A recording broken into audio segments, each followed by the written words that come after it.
बन गए। लेकिन एक और देश के इतिहास को फिर से लिखने की बात पिछले दिनों केंद्रीय गृह मंत्री अमित शाह की तरफ से की गई थी और अब उस इतिहास को दोबारा लिखने पर जब प्रतिक्रिया मुख्यमंत्री नीतीश कुमार से ली गई तो उन्होंने कहा कि इतिहास को तो बदल नहीं सकते, इतिहास को दोबारा फिर लिखे जाने की जरूरत क्या है। तो लगातार बीजेपी और जेडीयू के दिग्गज नेताओं के इस तरह के बयानों में विरोधाभास सामने आ रहे हैं और अब सीधे तौर पर केंद्रीय गृह मंत्री अमित शाह ने जिस तरह से पीछे कहा था कि इतिहास लिखा जाएगा क्योंकि कई गलतियां और कई जानकारियां उसमें शामिल नहीं की गई और अपने ही हिसाब से एक विचारधारा विशेष की बातों का उल्लेख ज़्यादा इतिहास में किया गया है। उधर मुख्यमंत्री नीतीश कुमार ने कहा है कि इतिहास आप थोड़े बदल दीजिएगा, जो है सो है। किसी भाषा में इतिहास लिखने की बात हो तो वो अलग है, इतिहास मौलिक है। बहुत कुछ और भी बातें मुख्यमंत्री की तरफ से कही गई हैं और कुछ दिन पहले ही केंद्रीय गृह मंत्री अमित शाह ने इतिहास को फिर से लिखने की बात कही थी।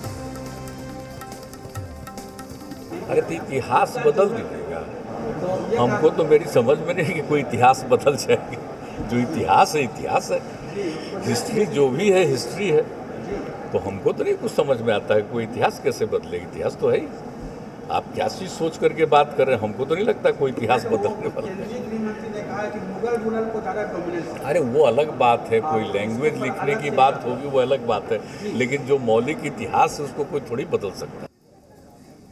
इतिहास को कोई नहीं बदल सकता है। मुख्यमंत्री नीतीश कुमार ने अमित शाह के उस बयान की प्रतिक्रिया दी तो अब कई सारे राजनीतिक दलों के नेताओं की भी, प्रवक्ताओं की भी प्रतिक्रिया सामने आ गई है। वो एक एक करके सुन लेते हैं। इतिहास को बदलना और इतिहास को कुदेरना ये ठीक नहीं है। अगर किसी भी चीज़ का एक अपना ऐतिहासिक धरोहर जो हमारा है माना जाता है, उसको आप चाहेंगे बदल देना। बीजेपी अभी क्या कर रही है, सारे ऐसे चीज़ों को कुदेर करके सामने ला रही है जिसका अभी कोई मतलब मायने नहीं है। इतिहास मौलिक है, इतिहास को नहीं बदला जा सकता। इतिहास को विभिन्न भाषाओं में लिखा जा सकता है, इतिहास में नए नए अध्याय को जोड़ा जा सकता है, लेकिन पूरे इतिहास बदलने की अगर कोई बात करे तो मुझे लगता है यह कतई संभव नहीं है। निश्चित रूप से मुख्यमंत्री ने सही कहा है और भारतीय जनता पार्टी हिस्ट्री बनाने में विश्वास करती है, हिस्ट्री बदलती नहीं है। जो हिस्ट्री के अध्याय छूट गए हैं उसको जोड़ने में विश्वास करती है और निश्चित रूप से कांग्रेस शासन काल में बहुत सारी ऐसी चीज़ें थी जिसको छोड़ा गया और निश्चित रूप से भाजपा उसको जोड़ने का काम कर रही है। कहीं नहीं देखिएगा एक कभी भी दोनों आदमी के बयान में सामंजस्य रहता है। वो कुछ बोलते हैं, वो कुछ बोलते हैं, दोनों एक दूसरे को नीचा दिखाने में लगे रहते हैं, लेकिन सत्ता का सुख प्राप्त करने के लिए दोनों एक साथ हैं। कोई दोनों में सामंजस्य है ऐसी बात तो है नहीं। पूरा देश जानता है जिसका खामियां यहाँ की जनता भुगत रही है।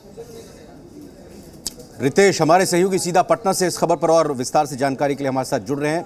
रितेश, अयोध्या विवाद, 370 धारा, 3 तलाक, जनसंख्या नियंत्रण कानून और आपका ये जो हाल फिलहाल में जो जनसंख्या को गणना का जो मामला आया है सामने, बीजेपी और जेडीयू दोनों में खूब विरोधाभास निकलकर सामने आया और अब ये इतिहास लिखने की फिर से बात अमित शाह ने कही, लेकिन मुख्यमंत्री का ये कहना है कि इतिहास बदल नहीं कोई सकता। तो ये बीजेपी और जेडीयू को एक और मुद्दा ऐसा आ गया है सामने जिस पर एक मत ये नजर नहीं आ रहे हैं। अब बिल्कुल सही कहा रविंद्र आपने, चाहे कोई भी मसला हो जो बीजेपी उठाती है उस पर ऐसा हो ही नहीं सकता है कि जेडीयू का कोई नेता समर्थन कर दे, मुख्यमंत्री नीतीश कुमार समर्थन कर दे। बीजेपी के तमाम नेता लगातार लंबे समय से बात करते हैं कि इतिहास में छेड़छाड़ हुई है, इतिहास को बदलने की ज़रूरत है। गृह मंत्री अमित शाह तक ने बयानबाजी की और देखिए कि उसके बाद मुख्यमंत्री नीतीश कुमार से जब इस पर प्रतिक्रिया मांगी गई तो उन्होंने कोई लाग लपेट नहीं ली, सीधे तौर पर अपनी प्रतिक्रिया दी और कहा कि ये बेवजह के मुद्दे हैं, ऐसे मसलों पर कुछ कहा ही नहीं जा सकता है। इतिहास को कोई नहीं बदल सकता है, इतिहास 1-2 दिन में नहीं लिखा जा सकता है, बल्कि सैकड़ों साल, हज़ारों साल लग जाते हैं।